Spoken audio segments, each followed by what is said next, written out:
diamond-covered Rolls Royces, $33 million Ferraris, and from there, it only gets crazier. These are the most expensive cars of soccer players. Absolutely outstanding! And you can't bring up spending millions without mentioning my boy Aubameyang. Not only were his cars expensive, they were controversial too. See, in his 14 years of pro football, he's racked up over $80 million. And I swear this man spent every cent on his whips. Dude's literally got solid gold Lamborghinis, an R8, Range Rover, and a Porsche. But nothing compares to his $2 million masterpiece. You see the drip, yeah, I'm fitted up. Hop in my car and the giddy up. Secure the bag, yeah, I get the bus. Pick it up, pick it up, pick it up. You see the drip, yeah, I'm fitted up. Hop in my car and the giddy up. Secure the bag, yeah, I get the bus. Pick it up, pick it up, pick it up, pick it up.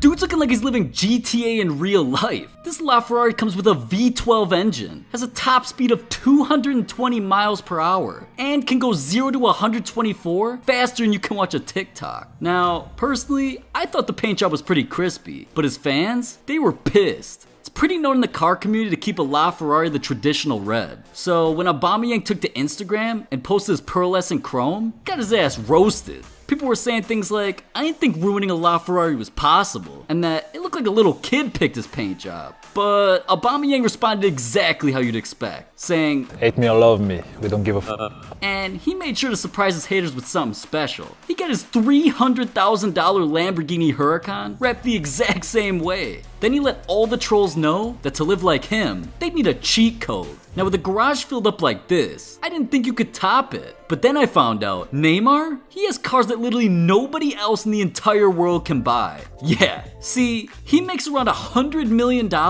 every single year. And there's nothing he loves blowing a bag on more than his car collection. But what's crazy is, Neymar's so known for his whips, he can't even drive down the street without a crowd running after him. Just look at this.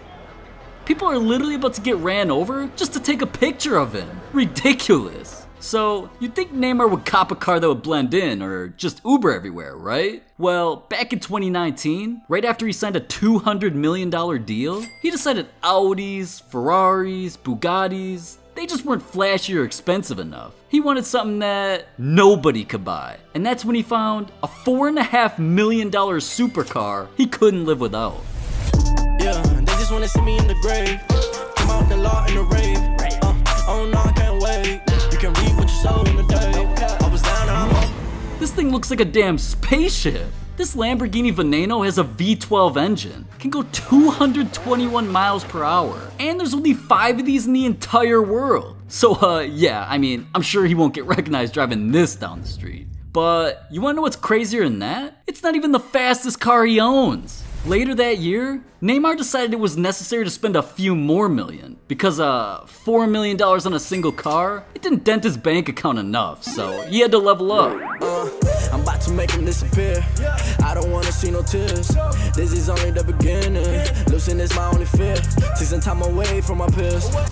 Are you seeing this? Thing looks like it might transform and fly away. His Lycan Hypersport came with a twin-turbo F6 engine, 780 horsepower, and can go 245 miles per hour. I'd like to see a cop try and pull this thing over. There's a reason they put his car in Fast and Furious. Now, $8 million on 2 cars? Things don't get crazier than that, right? Well, Lionel Messi's cars cost him $50 million, and one of his cars is literally illegal. See, Messi's been known for his Audis and Maseratis, but in 2015, he decided to spend $2 million to celebrate. And with that, he bought one of the rarest cars in the entire world.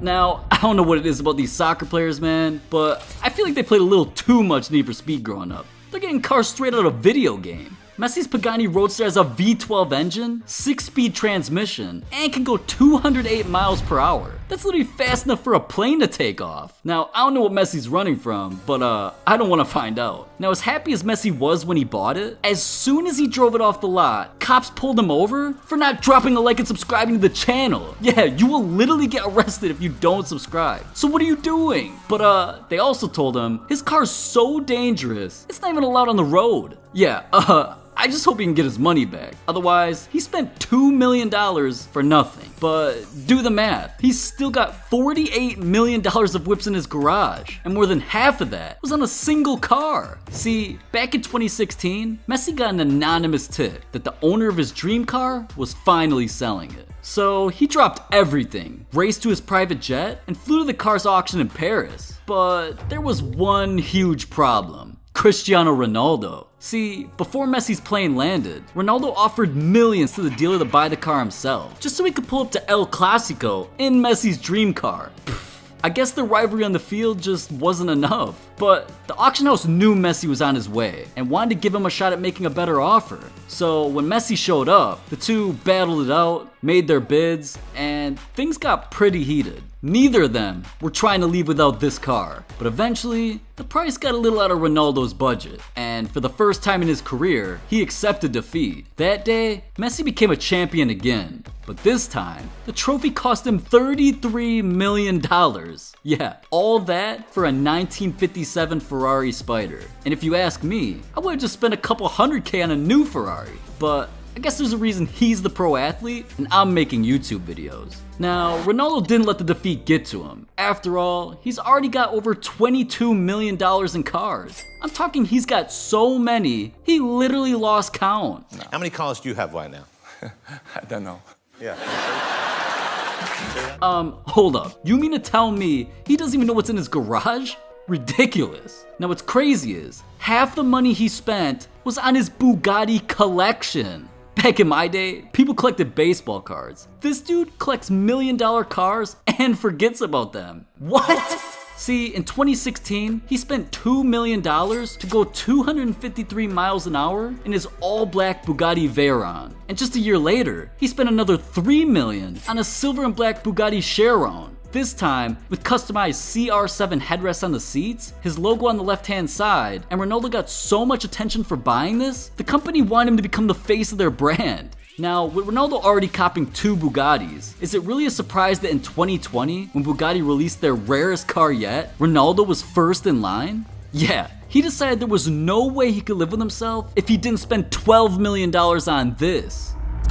Took the white Lazarati that speak at the spice the color Murray that's me. My advice off the order I seen. Christ alone, he don't promise you.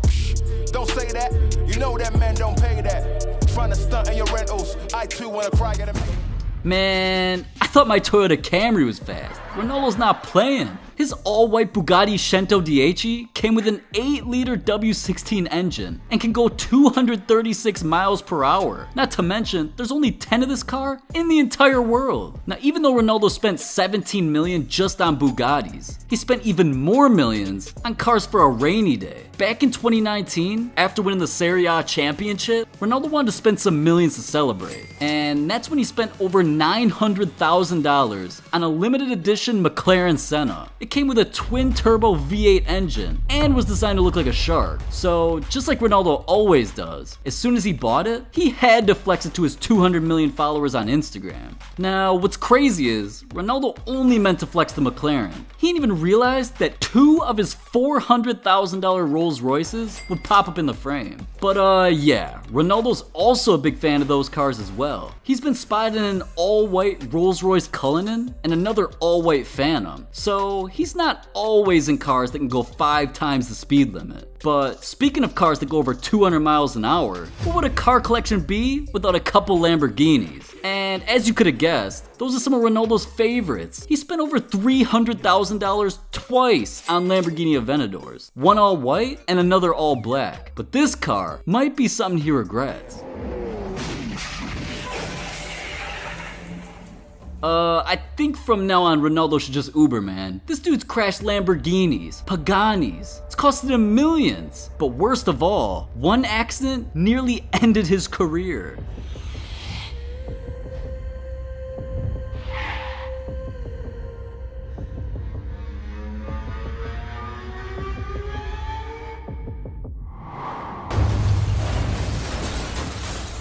Damn, I'm just glad Ronaldo turned out okay, cause this could have been a way more devastating situation. And we all can learn something from this. It's that if an almost billionaire's life can nearly be taken in a split second, no amount of money or fame makes anybody invincible. And it proves that none of us should be speeding either. And if we all come together and just be a little more aware, it can truly make the world a safer place.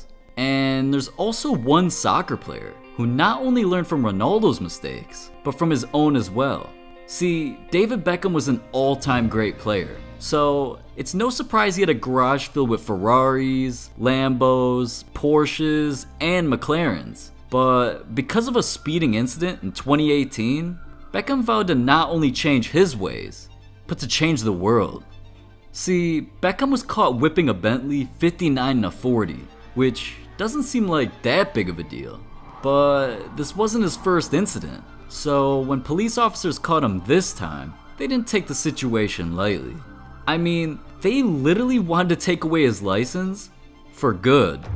But Beckham's lawyer Nick Freeman wasn't gonna let that happen under one condition. He wanted Beckham to give up his fast and furious ways and hire a personal driver. Now, Beckham thought long and hard about this. I mean, he had a garage filled with supercars that could go 200 miles per hour. The adrenaline from going that fast was forever in his DNA. But after all, it was bigger than himself. He didn't have much of a choice. He was honestly risking more than his own life out there. And what type of role model would he be if he didn't learn from this mistake? So he looked at this and honestly, he took it as a blessing. I mean, everybody just wanted to see him become a better person, and he realized that. So Beckham looked at this as an opportunity to inspire each and every one of his fans, and he agreed to his lawyer's terms, hired a personal chauffeur, and nowadays, whenever you see that Rolls Royce or Bentley pulling up in his Beverly Hills neighborhood, he's in the back seat, but at least he's alive and can continue inspiring the world. See, it's not all about the cars, it's about what you do with them. And every car in his garage should inspire you to become the best version of your own self.